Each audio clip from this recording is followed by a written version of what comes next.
ce nouveau vlog. Je vais essayer d'avancer ma lecture en cours pour la terminer aujourd'hui car je reprends le travail demain. Tu veux participer à la vidéo?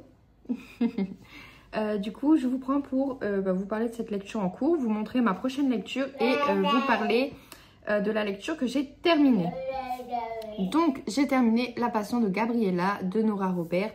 C'est la saga des Cordinas, donc le tome 1, c'est celui-ci. Au passage, la couverture, je la trouve sublime. En gros, on va suivre Gabriella, qui est une princesse qui s'est fait kidnapper. Et lorsqu'on la retrouve, elle a perdu la mémoire, donc elle ne sait plus qui elle est. Et elle va essayer de retrouver cette mémoire, savoir qui a pu la kidnapper. On va apprendre des choses surtout sur ce kidnapping. Donc, on va vraiment suivre cette aventure avec elle. J'ai adoré la plume, comme à chaque roman de Nora Robert. Je trouve qu'elle est super fluide. Je me suis pris d'attache pour Gabriella et pour les autres personnages d'ailleurs. Je trouve que c'est une saga qui est solaire. Enfin, j'ai pas le mot, mais c'est vraiment solaire. C'est quelque chose qui se lit très vite, très bien et qui est très addictif. J'ai d'ailleurs hâte de lire le tome 2 qui est dans ma palle. Je ne sais pas quand je vais le faire, mais je pense que je vais le faire au plus tôt. Car ça me tente énormément. Donc il est très court. Il fait 284 pages, mais vous allez voir aucune page défilée.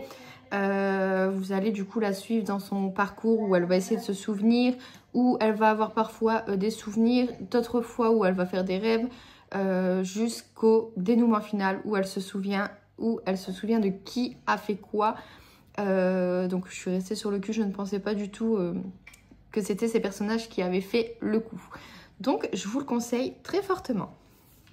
Ensuite, je suis toujours dans Je réveillerai les couleurs du bonheur de Julien M. C'est celui-ci. Il fait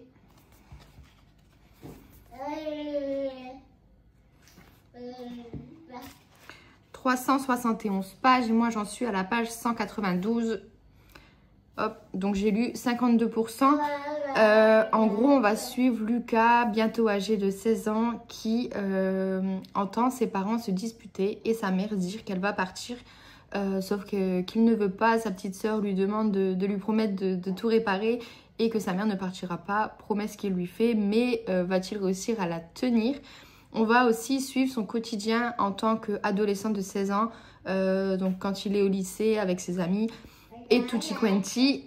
Donc j'aime beaucoup, j'aime la plume de Julien M qui est une première pour moi. C'est une découverte d'auteur et franchement je trouve ce roman très beau, très bien écrit et très solaire. Donc j'ai hâte de le terminer, d'avancer, de voir où ça me mène et de vous donner mon avis final. Donc j'espère le terminer aujourd'hui. Si j'y arrive, soit je commence cet après-midi, soit je le commencerai demain. Le temps de l'espoir de Anna Jacob aux éditions Au gré du monde. C'est une belle brique. Il fait 533 pages. 533 pages. Donc je vais le lire car je vais recevoir le tome 4 là normalement ce mois-ci. Donc j'essaie de me mettre à jour. Après celui-ci du coup je le serai. Et il me restera le tome 3 de la saga de la fille du Hälsingland à lire pour pouvoir être à jour et pouvoir lire le tome 4 qui arrivera le mois prochain. Mais j'ai hâte de me replonger dans ce roman, dans cette saga, de retrouver les personnages. En plus de ça, j'aime énormément Anne Jacob. Donc, j'espère le lire rapidement et garder mon rythme de lecture dès que je retrouverai le boulot. Sur ce, moi, je vais vous laisser. Je vous retrouverai plus tard pour vous parler de tout ça. À plus tard. Hello, on est jeudi. Dans un premier temps, je voulais à tous vous souhaiter un joyeux 1er mai. Bonne fête du travail à tous ceux qui travaillent. Je vous retrouve car j'ai reçu 4 livres, 2 de chez HarperCollins et 2 de chez l'Archipel. Alors, je vais commencer avec les HarperCollins. Le premier, c'est Très cher voisin de Jamie Day. C'est celui-ci. Je vais vous lire la 4e. Le soleil brille sur Alton Road et les habitants célèbrent leur fête annuelle des voisins. Quand des sirènes de police et de pompiers retentissent, les rumeurs se répandent comme une traînée de poudre dans les allées de cette banlieue chic et se déchaînent sur le forum du voisinage. Un meurtre a été commis lors de la fête. Qui a tué qui, pardon, et pourquoi? Ce que les privilégiés d'Alton Road ignorent, c'est qu'ils sont tous empêtrés dans une toile de secrets, de scandales et de faux semblants. Mais ce n'est qu'une question de temps avant que la réalité fasse trembler les murs de leur jolie maison. Le danger se tapit dans leur quartier et rien ni personne n'est jamais ce qu'il semble être, surtout pas le voisin. Alors, il fait combien de pages? Ça, je ne voulais pas préciser. Il fait presque 500 pages. Ensuite, j'ai reçu Ténèbres de David Lagercrantz. Une enquête de Rick et Vargas. C'est celui-ci. Je vais vous lire la 4e. À la fin des années 80, 2 jeunes hommes traversent l'Europe au volant d'une décapotable. Ils enchaînent les fêtes, les excès et refont le monde en citant Céline Hemingway et Leonardo Cohen. Mais quand leur voyage les entraîne jusqu'au Pays Basque, tout dérape. 20 ans plus tard, à Stockholm, le professeur Hans Rick se voit confier un colcaise glaçant, le meurtre sauvage d'une jeune femme en Espagne. Avec la policière Michaela Vargas, il remonte la piste et découvre d'autres crimes similaires au Danemark et en Finlande. Chaque victime porte une marque étrange, comme les chiffres d'un compte... comme les chiffres d'un compte à rebours macabre. Et les indices finissent par les mener là où ils ne l'auraient jamais imaginé, au cœur du monde littéraire de Stockholm. Un univers feutré mais impitoyable. Derrière les faux semblants, une vérité dérangeante les attend. Un secret qui lie 2 hommes depuis des années et un assassin prêt à frapper à nouveau. Il fait 379 pages. Ensuite, aux éditions de l'Archipel, c'est 2 Archipel Suspense. Donc le premier, c'est Le courant d'air de Catherine Ryan Howard. Longtemps, Eve Black a été la fille de 12 ans qui a rééchappé au massacre des siens quand dans la nuit du 4 octobre 2001, un serial killer s'est introduit dans le pavillon familial, tuant son père, sa mère et sa sœur cadette âgée de 7 ans. Les dernières victimes d'un tueur insaisissable surnommé le courant d'air. Aujourd'hui, près de 20 ans après les faits, Eve Black est la femme qui vient de publier un true crime. Dans ce récit intitulé Le courant d'air, elle relate la série de crimes commis dans la région de Cork par cet homme qui n'a jamais été inquiété. Jim Doyle est agent de sécurité dans un supermarché. Au cours d'une ronde, son regard est attiré par un livre. D'abord intrigué, Jim voit sa colère grandir à mesure qu'il commence sa lecture du courant d'air. Puis la peur s'empare de lui. Eve serait-elle sur le point de le démasquer? Il fait 390 pages et je trouve, alors la couverture est assez simple mais je la trouve vraiment trop belle et sur le derrière on est sur la même chose, donc je trouve c'est vraiment très, perso j'adore. Ensuite j'ai reçu L'ange de la vengeance de Preston and Shield, une enquête de l'inspecteur Pendergast qui fait 404 pages. Dans le New York des années 80, Constance, 1880, pardon, c'est important de le préciser parce que si je dis 80, ça fait plus 1980. Constance Green n'a pu déjouer les plans du Dr. Lang, le premier serial killer de l'histoire de Manhattan. Pas plus que l'inspecteur Aloysius Pendergast n'a pu empêcher le savant diabolique de commettre un nouveau forfait. Lang croit avoir gagné la partie, mais il ignore que Diogen, le frère psychopathe de l'inspecteur, a suivi son aîné et qu'il rôde désormais dans les rues du quartier de Five Point.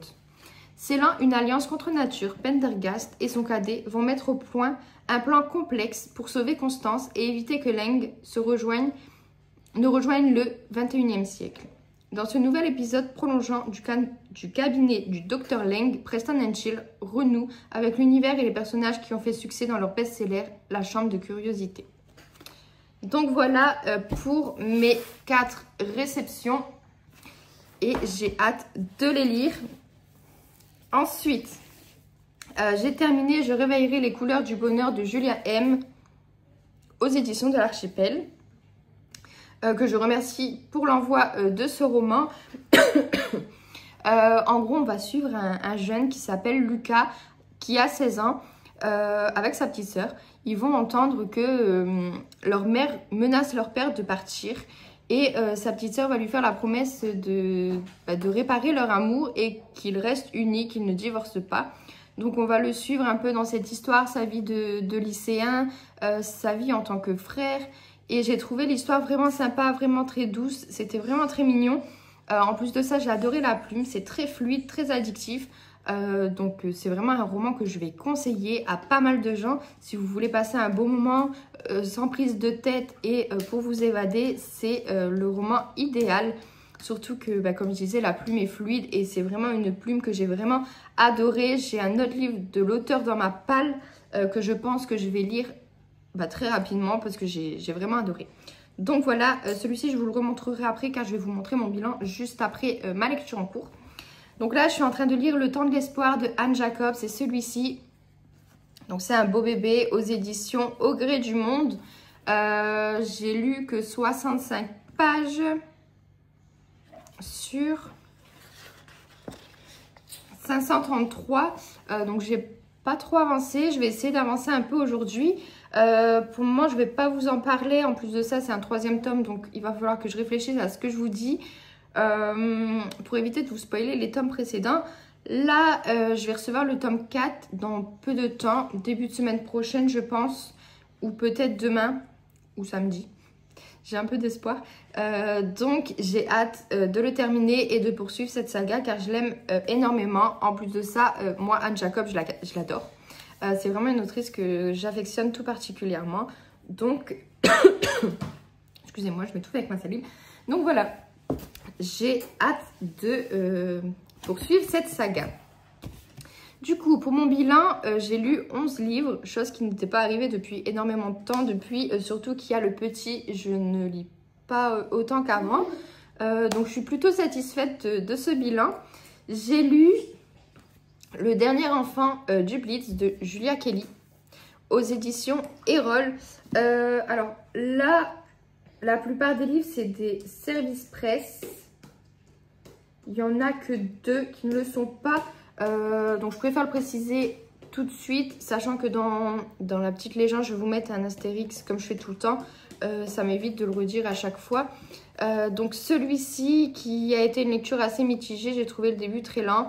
Mais je vous le conseille tout de même pour vous faire votre propre avis. Ensuite, j'ai lu Des petits bouts d'amour de Sandrine Nouguet que j'ai vraiment adoré. J'ai frôlé le coup de cœur, mais c'était vraiment une histoire vraiment sympa à lire. Ensuite, j'ai lu Sadie à Bride-les-Bains de Suzy Morgenstern. Ça, c'est la déception de ce mois-ci. Comme j'ai pu le dire à certaines personnes, c'est l'une de mes déceptions. Comment vous dire ça? C'est le livre que j'ai le moins aimé en tant que lectrice. En fait, en temps normal, je ne me serais jamais retournée vers ce livre. Et étant partenaire, j'étais un peu dans l'obligation, entre guillemets, de le lire. Je ne l'ai pas abandonné car j'avais pas mal avancé et que ça se lit assez rapidement. Il est assez court quand même. Bon, il fait 309 pages. Mais c'était pas dans mes habitudes de lire ce genre de roman. Il y a plein de détails que je déteste dedans. Donc, c'est pour ça que ça n'a pas marché avec moi. Mais peut-être que vous allez l'aimer. Ensuite, j'ai lu La fille de Jonathan Baker, que j'ai adoré, de Antoine Renan. C'est le 2e livre que je lis de cet auteur.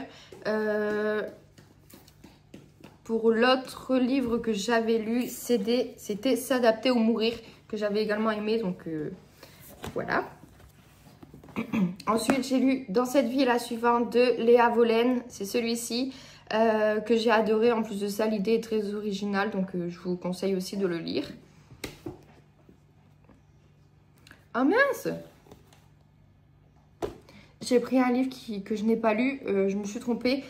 Du coup, j'ai pas le livre, mais j'ai lu Et Viva la Vida, que j'ai adoré. Du coup, je vous le montre pas, parce que c'est pas le bon.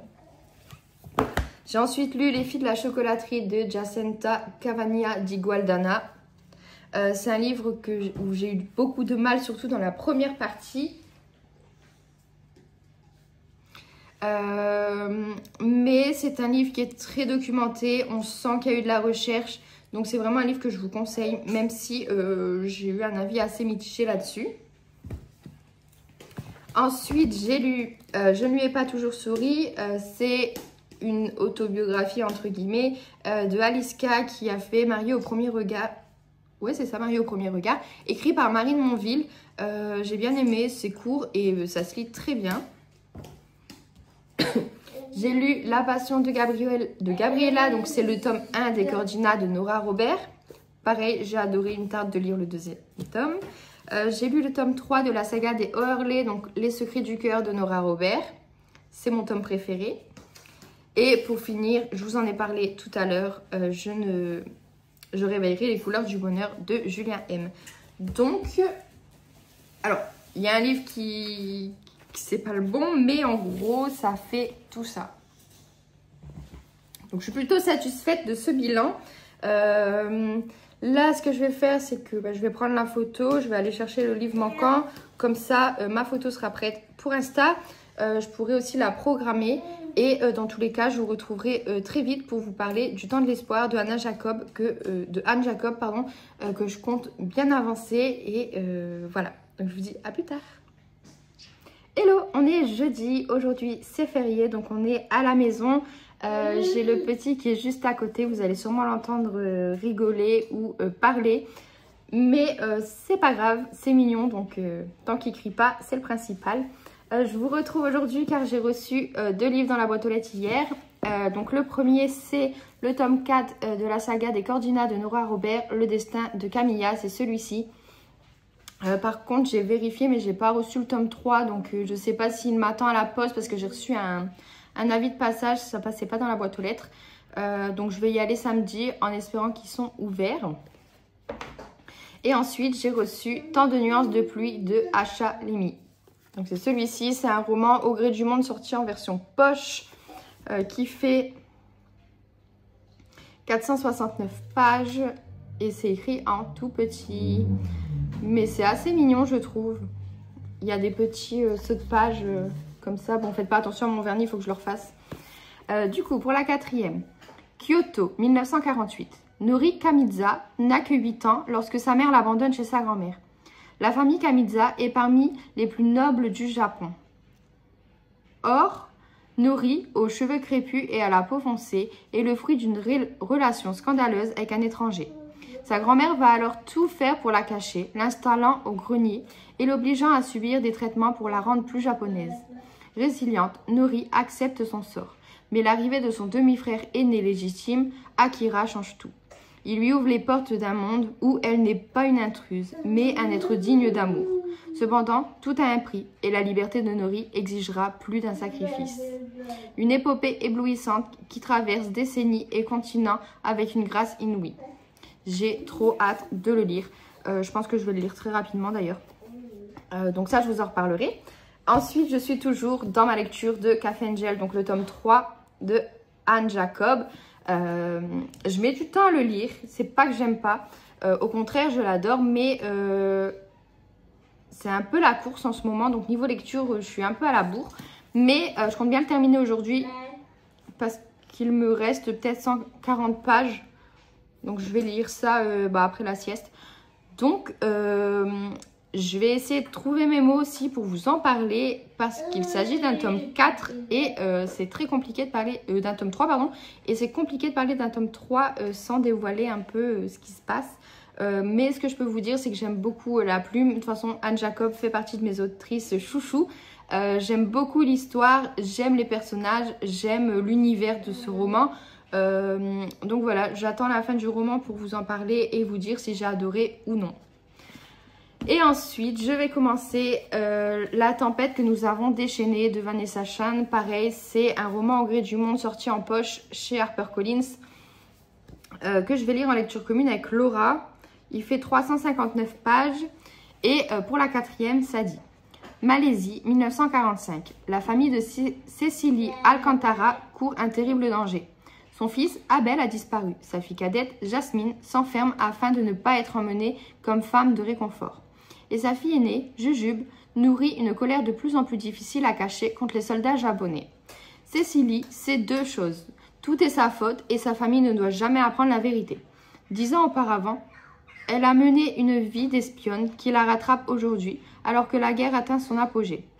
Racontée par 4 personnages inoubliables, cette saga familiale nous confronte aux horreurs de la guerre, à la difficulté des relations entre les colonisés et les oppresseurs, et à l'ambiguïté des notions de bien et de mal.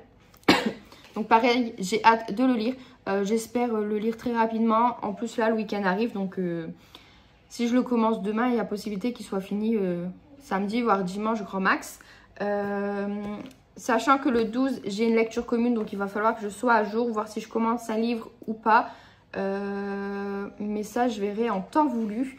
Là, je vais vous clôturer le vlog aujourd'hui, car demain, ça ne sera pas possible. Le vendredi, c'est toujours compliqué de vous prendre, car je mange au travail. Cette semaine, d'ailleurs, j'ai pas eu le temps de vous prendre à midi. Mais le vendredi, c'est une catastrophe. Le samedi, ça peut aller, je peux vous prendre.